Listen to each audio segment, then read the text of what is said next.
Hello, everyone. Thank you so much for tuning in to hear this webinar recording. The topic is going to be computing disciplines, how they are different, how they are the same, and what are different factors to consider when trying to decide which computing discipline you should pursue for your graduate career. If you are looking at Fulton Schools of Engineering at Arizona State University, you're going to see that our engineering programs are separated into 6 different schools, which is why we are Fulton Schools of Engineering, plural. We have separated our programs into different schools, and that strategy comes from combining programs that are similar as far as where students would want to come to work together on problems that have real world outcomes. So as you can see, most of our computing disciplines are going to be found in our School of Computing Informatics and Decision Systems Engineering. That is where you find your computer systems, your software engineering, and your computer engineering. And then you're also going to see that we have one particular program, our computer engineering program, that spans 2 schools, and that's the SIDC school that I mentioned, and also the School of Electrical, Computer, and Energy Engineering. That particular program, our computer engineering program, has 2 separate concentrations that are housed in 2 separate schools. So that is where you see that a little bit different. But we know that as students are looking into these programs, they're gonna probably be able to read information on the program, similar to what is noted here.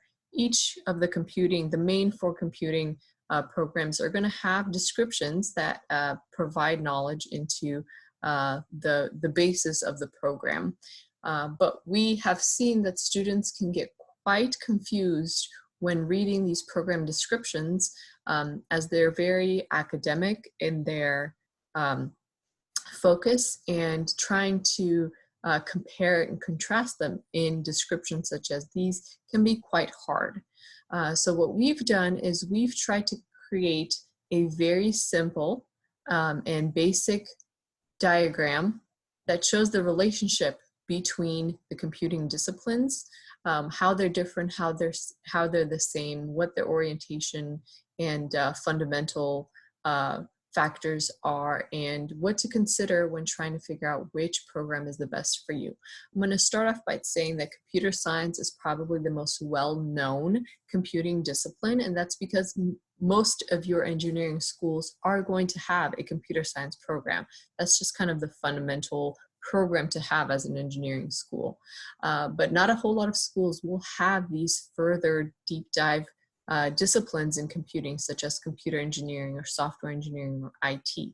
We've seen that the bigger the schools, the more research funding and research rankings that a school has, the more opportunities they have to allow students to, at the graduate level, really distinguish where in computing they want to be and do deeper dives than just focusing on computer science as a whole. So that is why we at Arizona State University with the Fulton Schools of Engineering have that opportunity to offer these more focused niche computing disciplines, where other schools that you might be looking into would not be offering these and would just be offering computer science. So mentioning that, we'll start off this diagram with looking at computer science. Again, that's the most well-known and thus most popular program because most students are familiar with that term, that discipline. So if you're looking at the discipline as itself, at the fundamental core of it, it is theory and math oriented.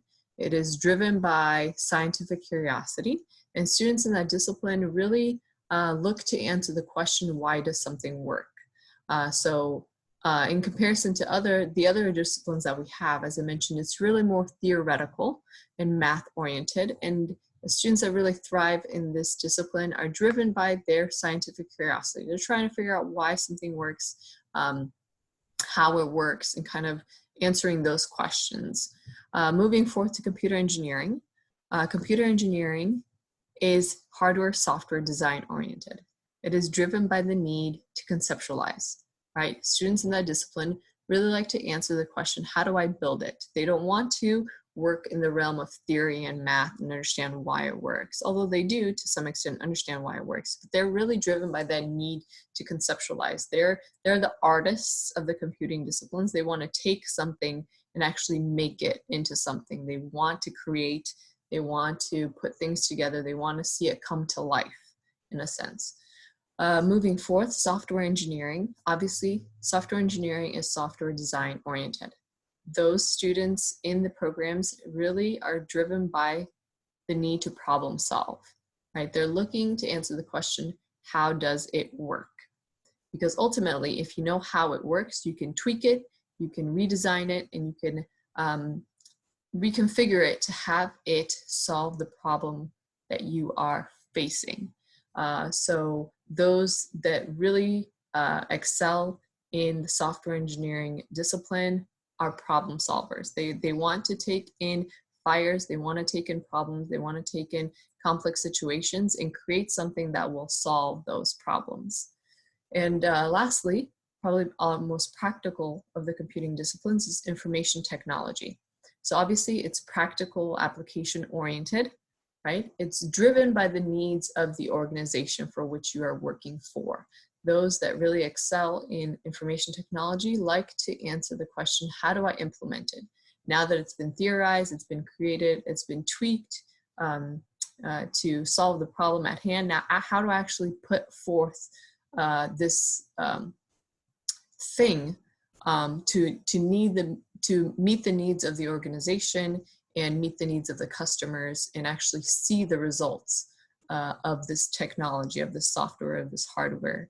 So they are, those in information technology are kind of the bridge between the background work that happens and the way that it interacts with society and with customers and meets the needs of organizations.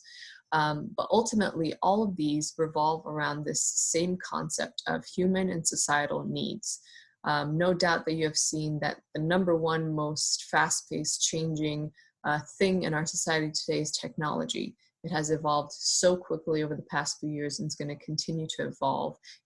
And that evolution really comes from our needs as human and our needs as a society.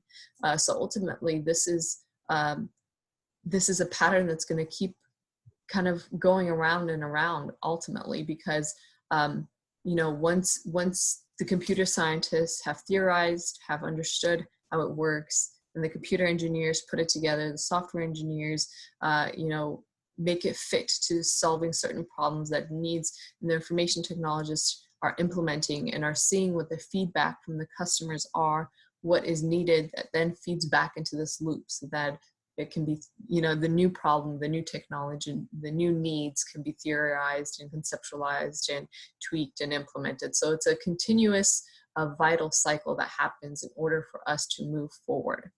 And the reason why I am emphasizing that we need this continuous cycle is that because we need a good distribution of engineers in all of these computing disciplines. If all of our engineers were in computer science, we would all be living in a world of theory and thinking how wonderful it would be to have an Apple phone that does all of these things, or to have a laptop that does cool things like recording webinars, but we would never have moved forward in this cycle without an even distribution of all of these areas. And companies know that. Companies and the corporate world understands that there needs to be a balance between all of these disciplines.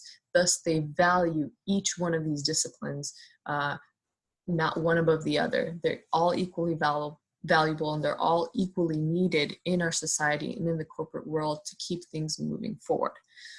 So now that we've kind of looked at the relationship between these, the fundamental core value, the drive, and the question it looks to ask, there are a few more factors that you need to consider when trying to figure out which program is the best fit for you. First and foremost, look at the curriculum. So if you're not quite sure which program is tugging at your heart and that you think would be a best fit for you, look at the curriculum, because you're going to see that the core curriculum for these programs is a little bit different, because the core values and the core elements of the programs are different. So when you're looking at computer science, you're looking at algorithm and design, big data, cloud computing. But when you're looking at software, obviously you're looking at software development, testing, application development, web mobile enterprise. So you're looking at these different core classes that kind of tell you what you're going to be studying in these programs. So it's really crucial that you take a look at these and see which of these classes sound the most appealing to you, because that's you understanding that you're going to enjoy these classes above other classes and help you narrow down which programs you think might be a best fit for you. Ultimately, students in computer science, computer engineering, and software engineering have the opportunity to take classes that are quite similar as part of the electives, and know that all of these programs have core classes, and then each of these programs have about 12 to 15 electives that you get to choose from to really customize your education. So outside of these core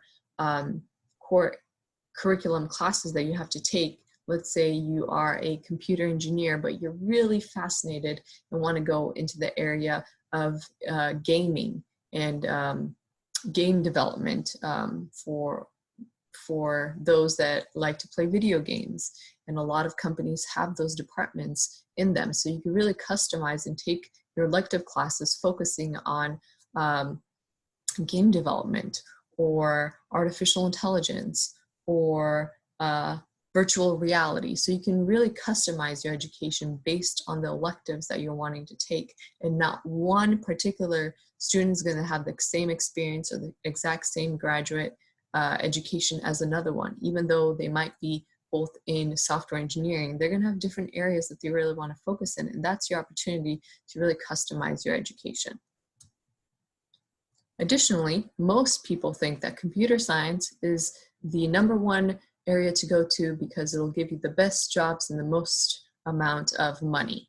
To break down those incorrect ideas, as you can see here, this is actual data from searching the average salary for students coming out with a master's in these specific computing disciplines. So as you can see, computer science, about 87,000 plus, computer engineering right there, 87,000 plus, software engineering, just a slight difference at 85 starting salary, information technology, just a slight difference at 84. So all of these are pretty much in the same range, $2,000 to $3,000 different, mostly for starting salaries. So if you're thinking, oh, if I go to computer science, I'm going to be making a significant amount more money than any of these other ones, that's not true.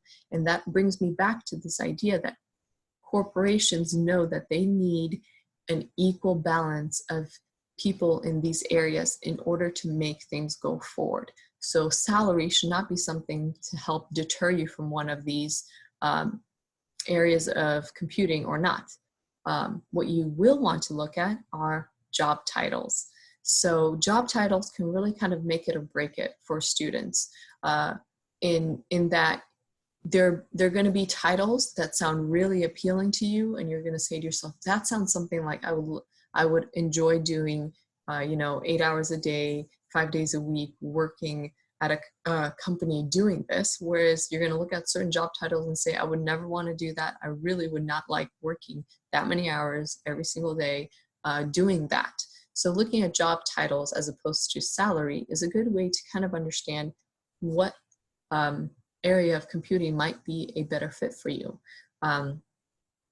These are some of the common starting job titles that students have gone on to do post-graduation. A lot of these things, even for computer science, most computer science students will go into some kind of software, either software development manager, software architect, software developer. So there's a lot of path crossing. But if you really want to understand what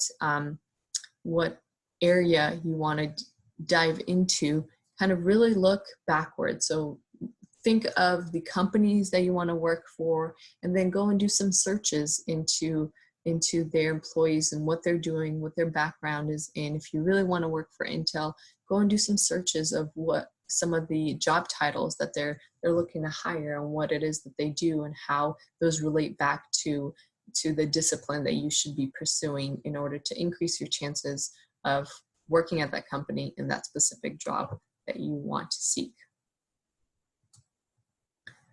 Additionally, I have a few other ways to help students understand what might be a good fit for them in terms of the computing disciplines. And we've created this diagram. This is a relationship diagram between these. The two main things we're looking at, it's actually three main things we're looking at in this diagram is who do you want to work for? What do you want to work with? And how narrow or broad you want your job prospects to be. So starting first, who do you want to work for? So in computing, you basically have two options. You either work for your client as a machine or your client as a human. So in this realm, computer science and computer engineering, those in those disciplines are mostly going to be working with machines. Their client is the machine. That is who they're there to serve. Yes, they're working at a corporation, but ultimately they're working for the purpose of serving the machine that they are working with them for. On the other side, information technology or software engineering, your client is the humans of the corporation. You're serving the humans, whatever those needs are. The additional layer onto that is what do you want to work with? So for computer science, your client is the machine, and based on the fundamental nature of the discipline, you either have the option of working with data or working with systems. However, computer engineering, because of the fundamental nature of the program, you're particularly working with systems. You're not really going to be working with data. So if you say, I want to work with machines mostly, I don't want to work with humans, and I really like working with systems, then you're going to want to look at computer engineering, as that might be a really good fit for you. Moving forward to information technology and software engineering, your client is the human, right? So you're working with humans, and for information technology, you either have the option, because of its core fundamental makeup, to either work with data or with systems. However, software engineering, you're primarily going to be working with systems. So understanding what do you like to work with? Is it data or is it systems? And who do you want to work for? Is it the machines or is it humans? We've had many, many stories where computer science students have done their bachelor's in computer science, their master's in computer science, some even their PhD in computer science, and they get to a point where they say, you know, I've realized I really do not want to work with machines 24/7. I want to interact with humans. I want to work with humans. I want to serve and serve the purpose of corporations and humans and problem solve and have that interaction. So a lot of our computer science students will move into either a software engineering or IT role, one that they could have kind of figured out much earlier and become specialists in that area. One of the other great things about this diagram, it kind of shows a possibility of movement. So if you are a computer science student, if you want to say, I don't want to work in computer science, I don't want to work with machines, I want to move up to the realm of the client as the humans, and I want to work either IT or software engineering, you have the ability to do that because of the core fundamental nature of the discipline. You have the knowledge and the background to move into those areas if you want to. However, if a student has identified that they want to completely they want to work with the client as the human, and they want to work in systems and do software engineering later on. If they say, I want to go back and I want to work in a computer science discipline, a computer science focused job and title, that movement is not really available because you focused on that specific area, whereas computer science obviously is more theoretical math and driven by curiosity. So it's a different area. So you do have that movement to consider. Additionally, as I mentioned, there's another layer, and that's job prospects. So the reason why this diagram is an upside down triangle as you see it is because it dictates kind of what job opportunities look like in these specific areas. So for those looking into computer science and computer engineering, there are fewer companies in the world looking at creating and conceptualizing the new technology of tomorrow. Very limited companies around the world that actually focus on that. And so you have a very competitive job market. You're thinking of Google, you're thinking of Microsoft, you're thinking of Intel. There's only a handful of companies in the world that really focus on creating the new technology that's going to be used across the world tomorrow. However, when you move up into the realm of the client being humans, those job opportunities broaden extremely.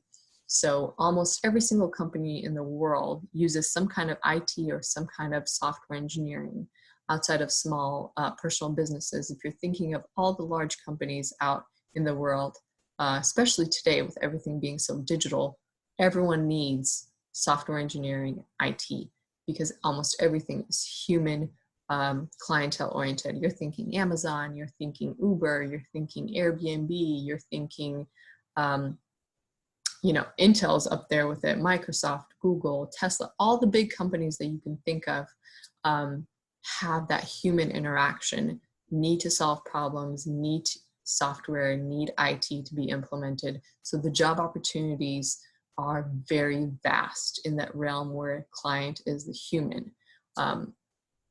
So that's just another layer to consider, right? Who it is you want to work for, what you want to work with, and how narrow or broad you want the job opportunities to be. Going back to that example of computer science students moving up into the realm of software engineering, IT, a lot of that happens because they see that there are just not a whole lot of jobs, not a whole lot of companies, and the jobs are very competitive in that realm of computer science, creating the new technology, conceptualizing it. So they move into roles where they have a lot more options and possibilities across the globe. So we do see that movement a lot. And the reason why I bring that up is because you are now in a place where you get to make that decision. You get to ask yourself these critical questions ahead of time so you can make a smart and informed decision. If you do some self-reflection and say, you know, based on this webinar and these questions that have been proposed, I've realized that I do want to work with humans, that I actually do want to work with data and systems, and that I actually do want to have a lot more job opportunities available to me as I'm trying to look for the best fit. So I think IT is the best fit for me in knowing that. Whereas before I thought I had to do computer science because everyone, you know, the big buzzword is computer science. But when asking these questions and understanding that the pay is not different at all, and that I need to be happy with the fit that I'm finding, and I get to have an opportunity to go to a university that offer these specific areas in computing, I'm going to take that opportunity and really narrow down what it is I want to do and focus and become an expert at that. Because at the graduate level, you're really choosing to become an expert in the area. So we encourage students to really identify what areas they want to become experts in and make the best decision for themselves. Additionally, there's one other program that I want to add into this mix, and that is our Robotics and Autonomous Systems program. So the Robotics and Autonomous System program is new. It features 4 separate concentrations in 4 different schools. If you want to learn more about it, definitely go to our website. You can see the different concentrations and learn a little bit more about them. But the Robotics and Autonomous System is a very unique program in that it fits in the middle of this diagram. So it equally works with machines and humans, and it equally works with data and systems. We've seen that robotics is one of the top 3 largest industries to grow in the next 5 to 10 years. So there's a huge push from it in the need of it in the world of jobs and corporations. And so we are fortunate to be able to offer it to students in specific areas they want to focus in. And so if you are asking yourself these questions and don't really know which way to go, and say, you know, I'm kind of in the middle. I like working with both machines and with humans. I like both data and systems. I'm not really quite sure which way to go. Definitely consider the Robotics and Autonomous Systems program. One last piece of information I want to share with you guys is that we are unique in that we offer automatic reconsider admission process internally here at Arizona State University with the Fulton Schools of Engineering. What does that mean? That means that if you are a student that applies to computer science, it's our most applied to and most competitive program.